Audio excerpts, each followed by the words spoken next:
probably there. So it's safe, make it bowl, follow through, but you're pretty much getting close to front on. Ideally, if you've got the video camera, and I've done it before as well, you get down the end of the net and poke the lance and get it from front on, which is even ideal.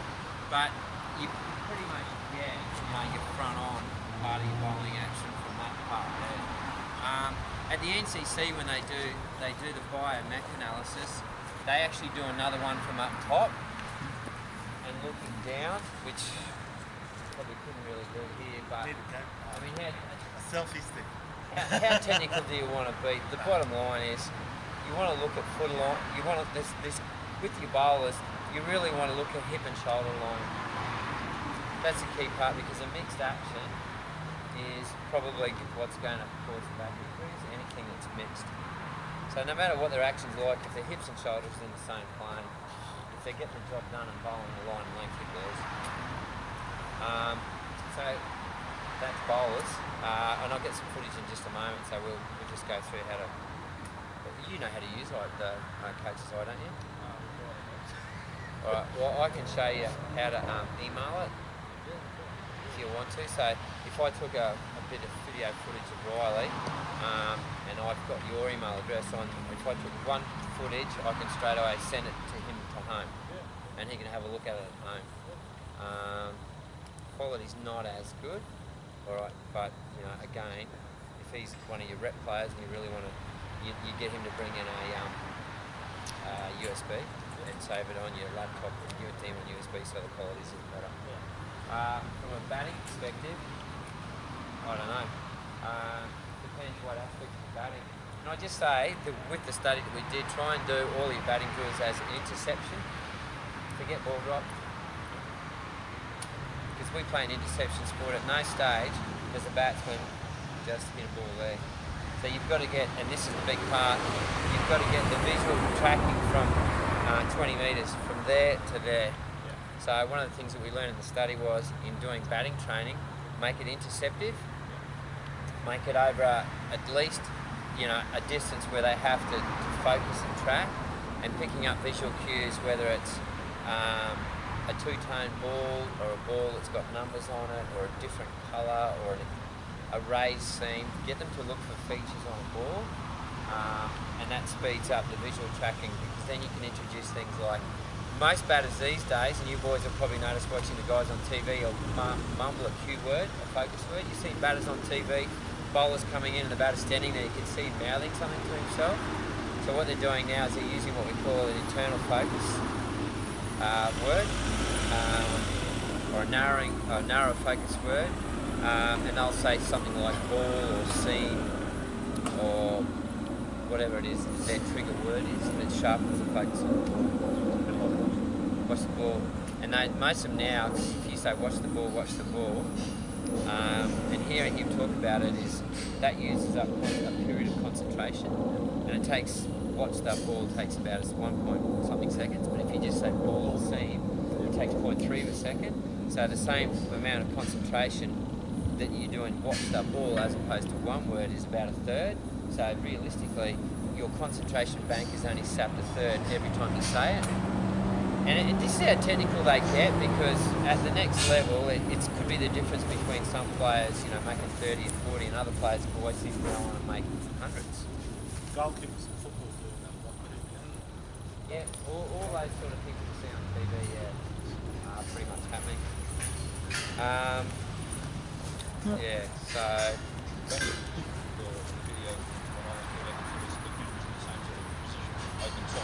open side and front line.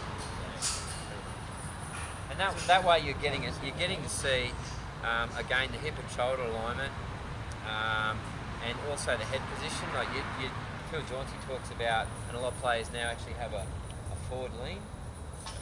All right, now it's the psychology behind that is when you're about to tackle, the better players actually lean forward into a tackle, they don't lean back. So if you're about to engage something in a positive manner, generally your body weight is forward towards the object. So that's why now a lot of players, you see them bat, they actually do that. Again, it's a personal thing. but that's the psychology behind that. So yeah, just side on and front on for batting. So because everything's happening here, front on. Yeah, the alignment. At the end of the day, at the end of the day, get in relation to batting. If the batters are keeping their feet still and getting the job done, doesn't matter. If they're able to play a shot and there's no movement and their head's still, so that's where particularly the feedback of this is. If a player, a lot of guys get out LBW, they actually have a pre-step and they're doing that. The moment that they actually step forward, they're leaning, their hands go across so that the actual angle of the bat is across the line of the ball.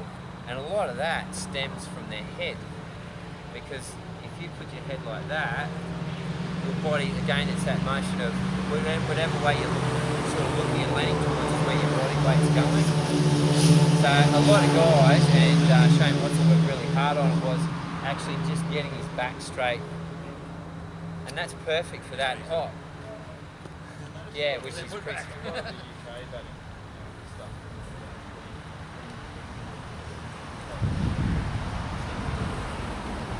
And you know what? If it's, and this is the thing with implicit coaching, you know, I really encourage you to get, if a player can play the shots that you want him to play, it doesn't matter. Some players will like that. All right, other players, they'll get that by actually loading up their wrist because it drops their front shoulder. So if you understand the mechanics of a double pendulum, if you have a bat, if your bat's just like that and you're leaning forward, you tend to drop your front shoulder. Now Bradman never did it, but Bradman had a narrow stance, but Bradman loaded up his wrists. He had that real wrist cock, and all the best bats do. And then doing that, you create the double pendulum because you bend your elbow and you drop your front shoulder. If you drop your front shoulder, you bring your hitting zone back under your head. So that's why having this, one ball, okay, get the players to rank it. If a player says, yeah, that felt like a 10 or a 9, why? Oh, because I hit it hard. Why did you hit it hard? Well, because my feet didn't move. I was still through the impact. All right, okay, what else? I had good intent. I actually threw my hands through the ball. All right, let's go and have a look at it. And then the player tells you what they thought. Then they go and see, and then they can actually start to understand the linking of, if it feels good and I can execute, it doesn't matter too much what I look like if it's working. If it's not working, all right, okay, did you hit that one hard? No, what'd you rate it? Oh, 6. Why? Oh, because I actually walked through the shot. What else did you notice? Oh, my hands didn't go through the ball. Come and have a look. Yeah. And then they see that, all right, so then all of a sudden, instead of saying, put your foot here, get your elbow here and your hands through the line of the ball, the player just goes, all right, well, if my feet are still and I have good intent and hit my hands through it, generally it'll go in the right direction. So we get away from this, elbow, hands, head, blah, blah, blah. Sort of, obviously, junior clubs sort of coaching a lot of kids.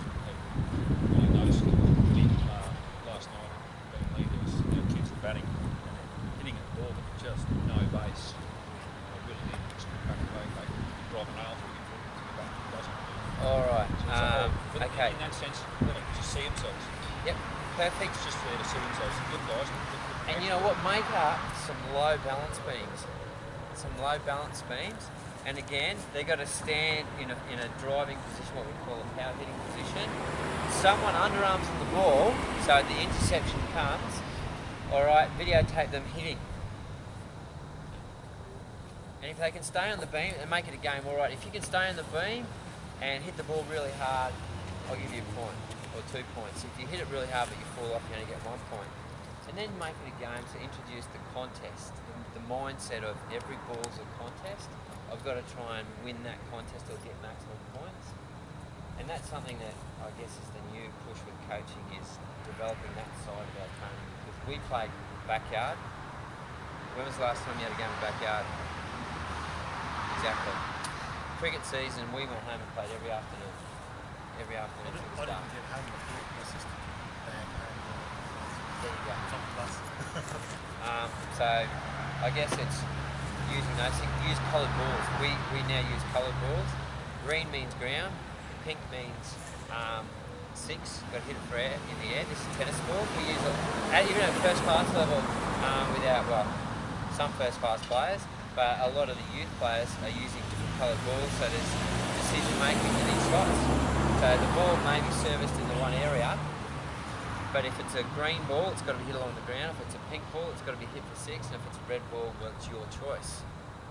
And that's why we see now players can get the same ball, and it might go there in the air, it might go there along the ground, or it might go straight back over the bowler's head. So now it's not, well, if the ball's there, you've got to be here and dead batting. No players now at that next level practice dead batting. So I guess a few things in summary there. Don't avoid defensive. I'd rather get you guys to teach your kids to hit the ball really hard. Forget about being defensive. Defensive is getting down the other end with soft hands and singles. I've line underarms the best way to go. The underarms, giving them plenty of time to think, but still telling me, hit that ball hard. Because then they've got to sort of really think, finish off fast and stuff. Yeah. That's the way I want to And use tennis balls like they're cheap. Cricket balls are so bloody dear. Coloured tennis balls are 50 cents a dollar. And they can torch them all over the place. And if you get hit with it, it's you know, I got hit with a tennis ball. It's safer for their wrists. I also encourage your players, when they're doing technical work with their batting, to use plastic bats because they're lighter. So we're developing the speed of the batsman. We also struggle with this. Tennis ball, gradually build it up to machine ball, bowling machine ball. I've got them in the car, I'll show you. I got a white one today, finally, a guy from Kuraby. They're like, hello? Because you could only ever get bloody yellow, and in the last 18 months, 2 years, you've been able to get blue and green. Finally, they came up with a white bowling machine ball.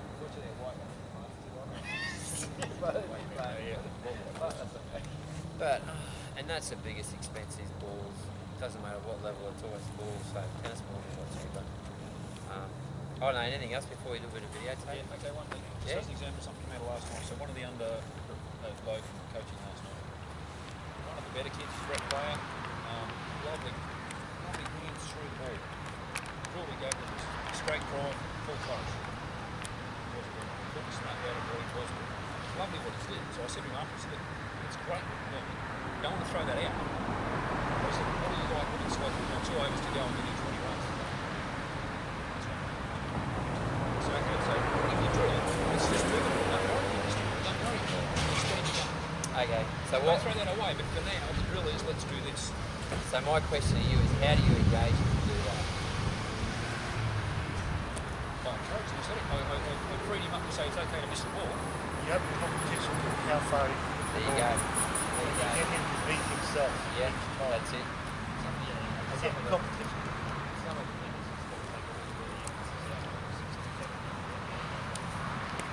Yeah, he was just playing the shot the way he played it, really wristy through and stopping his bat here.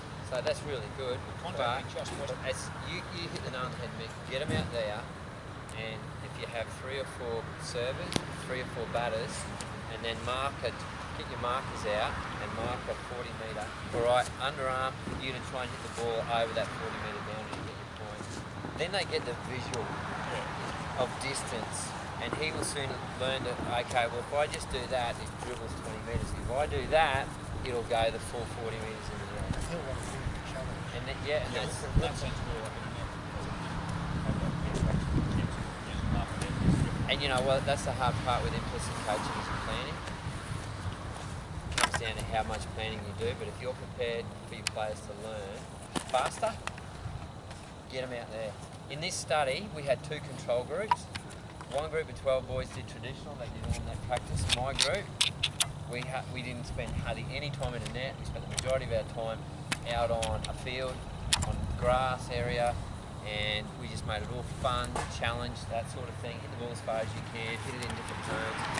Cricket Australia guys came in, they did 18 ball tests at the beginning, after 4 weeks, after 8 weeks, after 12 weeks. They in there 2 matches, they did reflection, have a guess which players improved their batting most. The ones that basically got out there and hit the ball. So it's having fun.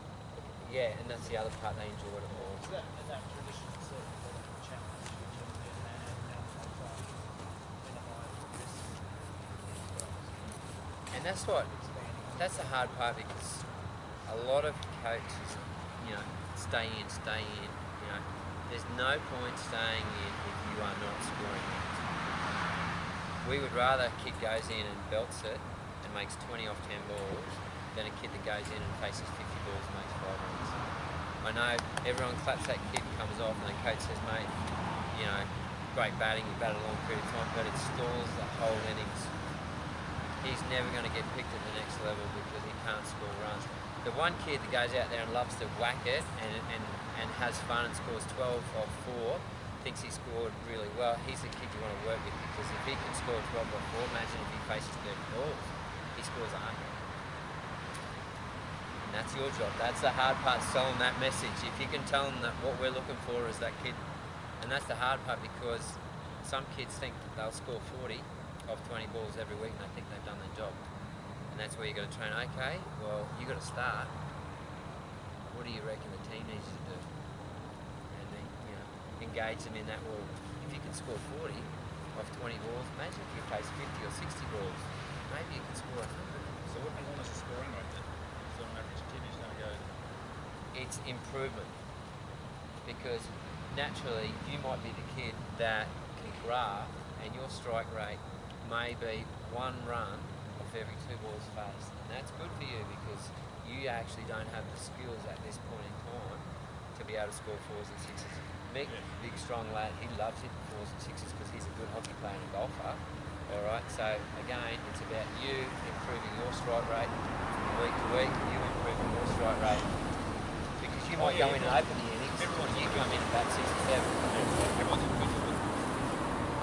Okay, to answer your question, run a ball. And have the batsman, this is what I've always done.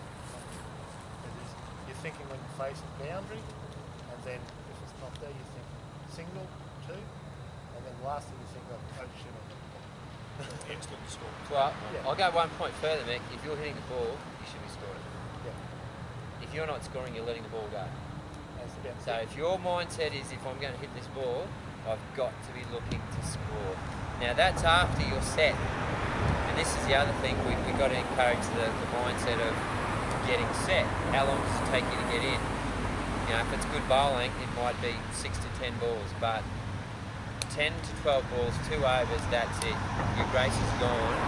You should be getting down the other end. I think it's good to do that. Guys from year after year, I do their book and I say, strategy and goal, just invest it. I can't. Again, it's a different thing. Say, I want to invest it. Yep. No. And, you know, at the end of the day, it's a gradual thing. As long as your kids are learning, and set targets. If your team, you know, is always 3 for 60 off 30 overs, and you're going at 2 and over, all right, boys, our target is to go at 3 and over. Set them quantifiable targets. I can see something already.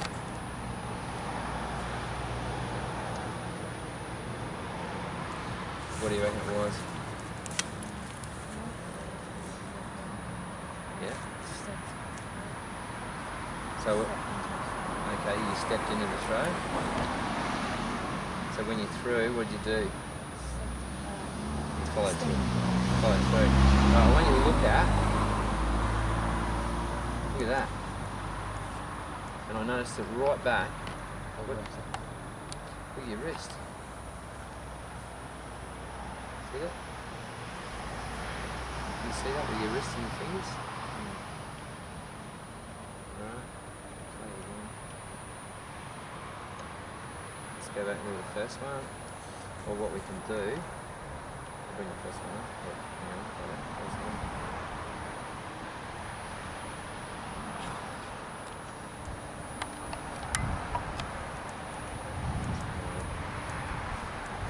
Righto. Well, we don't lose the target. Okay.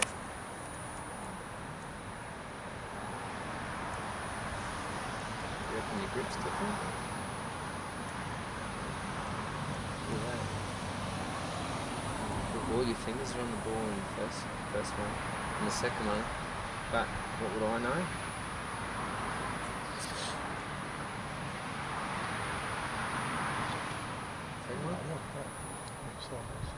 Okay, so what we're going to do now, just so that hopefully I'll make out that I know a little bit about what I'm talking about here. Wait, come back. That's the beautiful part. You can just zoom in. Okay, so what I can do, and that's what you were talking about earlier with zoom. Yeah. And what we can do is we can. Alright, have a look here. You've got alignment with your front shoulder. See, actually pointing at the target with your front shoulder. This one here, your front shoulder is actually pointing out towards where gullet would be. Now look at your wrist position. What do you notice? The first one. Yep. But insofar as your target, you've actually got that what we call a wrist loaded up to there. See that one? You ready? Yeah. So the back of your wrist is pointing towards the target. Okay. So we can actually press slow-mo now. And that was that nice follow through. See how you actually, your right shoulder, I'll come back here again.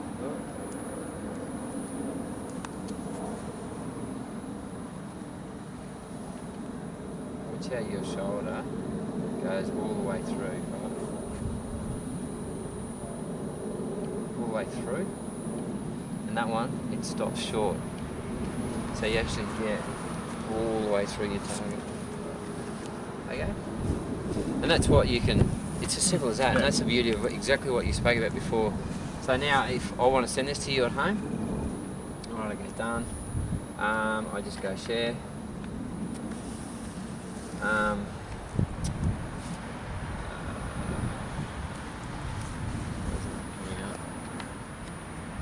It's just got internet connection. It's got Wi-Fi. Okay, so what I've done there is two things. I've just saved it to my camera roll. Oh, So what I can do is I can now go back inside, and if I've got a laptop, I can put it onto my laptop and give it to you on a USB. But if I actually wanted to share it, and this should be coming up, if I wanted to export it, go back. Oh, if I go Connected to anything? share, That one's his. normally, Theirs has got Wi-Fi. normally Oh, I see. what happens is I've got, see these other menus, I don't know why it's not having, but I can actually email it to you. So if I press email, it'll then come up, it'll put that video into an email, and then I just type in your name and I can send it to you. If I had 3G access, I could send it to you. And it's as easy as that. I think the free, you would have paid for the app. Coaches on the iPad for you. Yep. The free version doesn't actually let you email. Oh, does it? No. Okay.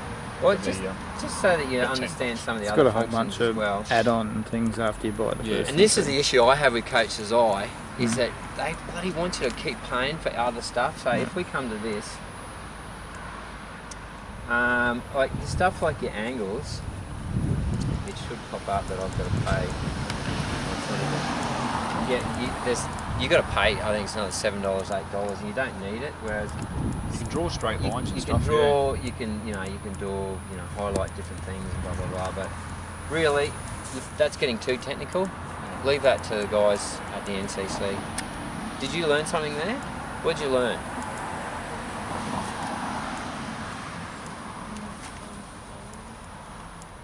Okay. What else? Give me one other thing. Load up. All right. Can you try again for me? And then we'll see if you've done those things. All right. So you stand in the same position again. Hang on. I'll get myself ready here.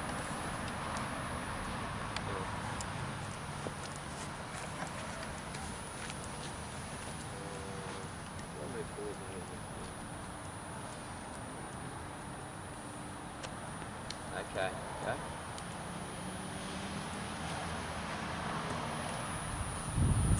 How do you reckon you went? Don't half throw it, mate. You got to throw it properly. Bad? Why? Come over and we'll have a look at it. Nice reaction, Josh. And this is the other thing too, like, maybe I'll give him another 5 or 6 goes before I actually videotape him. So I'll put you on the spot there, Josh.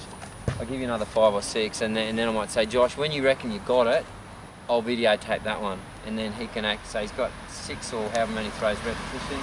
He says, yeah, I'm ready to go. I'll videotape that one, then he has a look at it. That's what a good coach would do. I'll put you on the spot there. Anyway, we'll have a look at it. You tell me if you notice anything.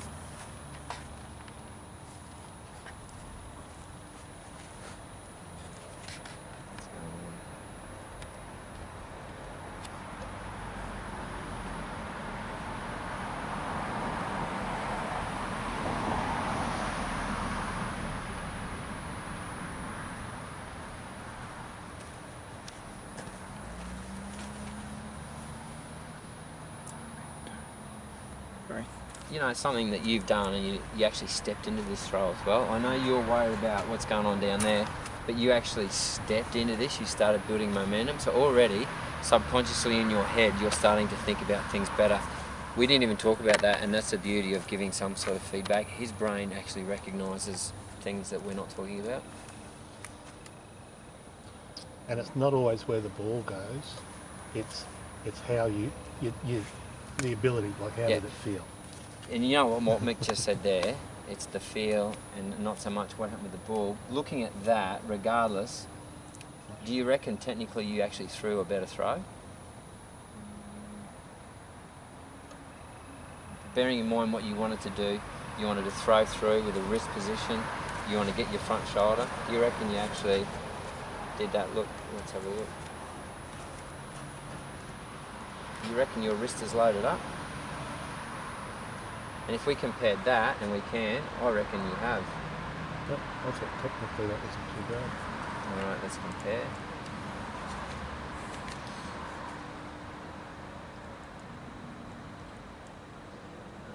Which is the first one? That one? Second one wasn't as bad. Right.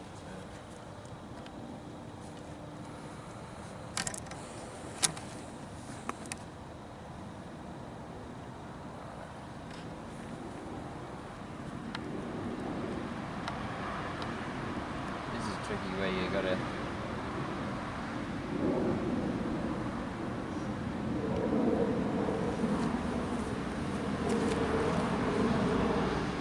it's not bad.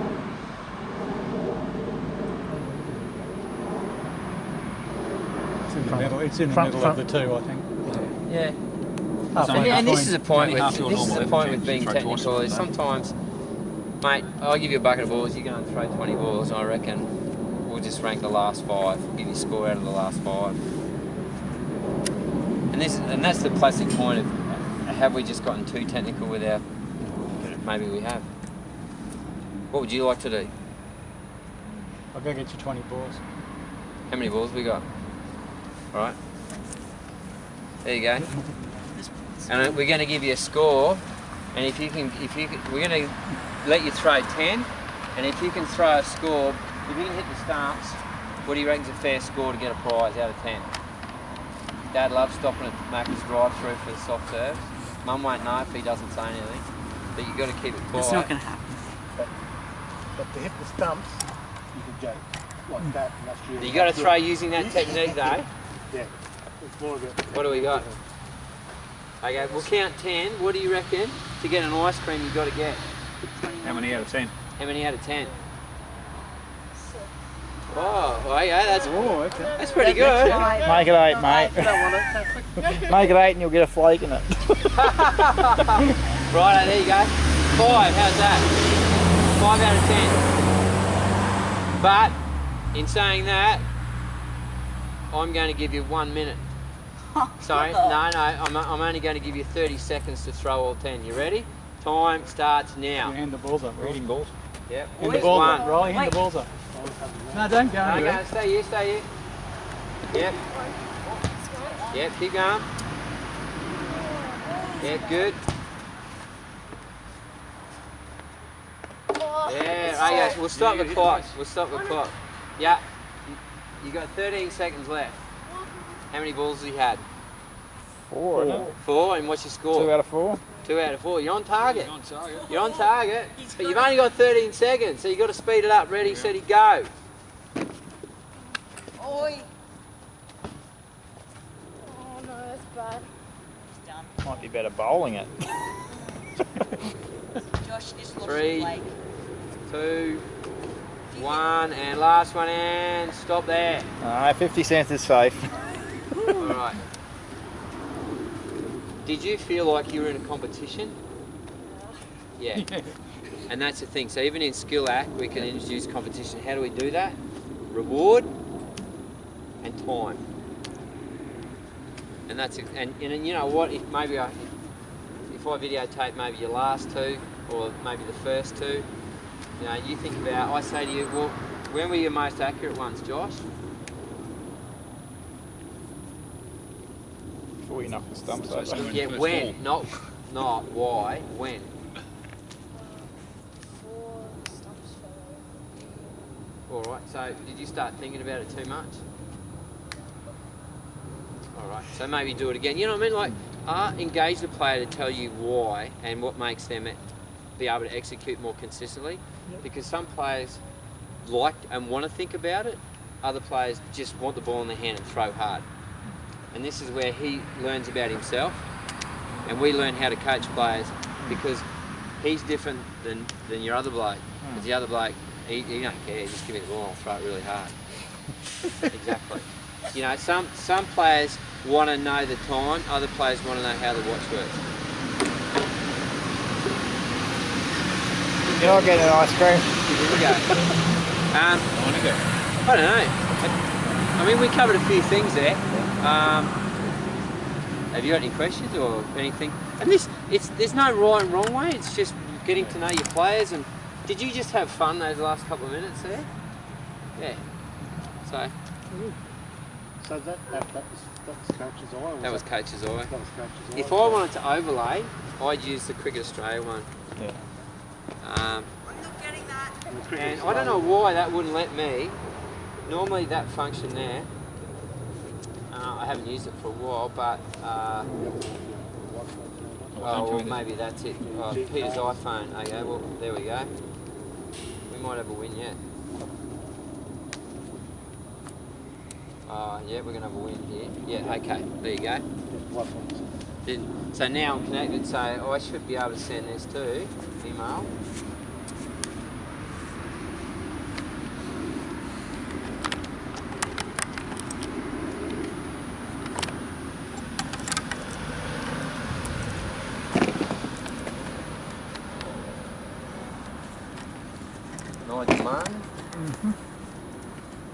My email address out. And it's gone to you. You've actually now got a copy of what I just did. Yep. Thanks, Mick. Mr. IT. So nearly all camera angles are about the open side because that's where your hands are. You get the best view of your hands, this part of your body, your head, that sort of thing. Because down that side you only just can't see the back of the head. So you can't see. Yeah.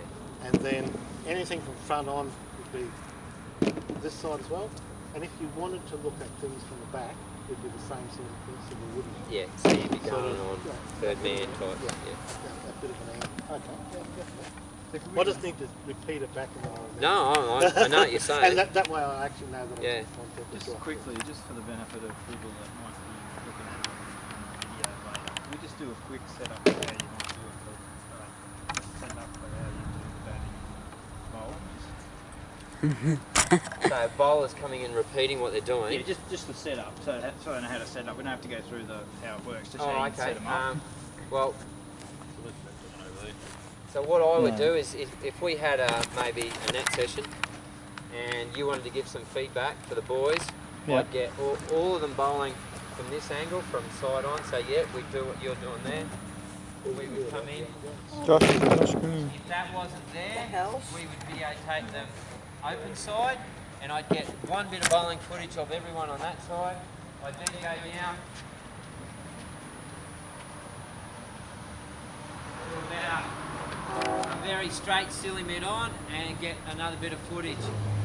Safety's the issue, of course. You don't want to wipe your camera or yourself out. So So you can do that. Choose your out bowler there, carefully. where you've got more room. Yeah, yeah. Have them running in Yeah. with people, a wicketkeeper stopping the balls. Yeah. And so for batting? So for a batting Yep. perspective, definitely in an umpire's position. Okay, so Yeah, just, so pretty much if a bowler's coming through, you get from about there. And Yep. then, I know it's difficult in a net here, but try and get from a point, yeah. open side as Mick's saying, so, Yeah, so from a okay. gully. Those bits of Point. paper I gave to Yeah, you, yeah, had yeah, all those diagrams. just to put it on the tape, so. Okay, so bowler's position, point and square leg maybe, or just point? Batter, Yeah, for the batter. umpire, and Yep. point. And point, okay. Alright. Cool. And it may be, if a player's playing a particular shot and they're hitting it in the air all the time, maybe you get it from square leg, the umpire's position, so you're looking at timing of the contact. Yep. When your hand's there, because you're not going, oh, you still got a fair bit. Well, You'll see more mainly at the with a back. fuller pitch ball, if you want to teach a player, all right, green ball's ground, pink one's 6, red one's optional, get that footage from maybe square leg and point so that they can actually see the timing. Same Yeah. ball, different impact point. Yeah. Early impact, aerial. Later impact, ground. Yeah.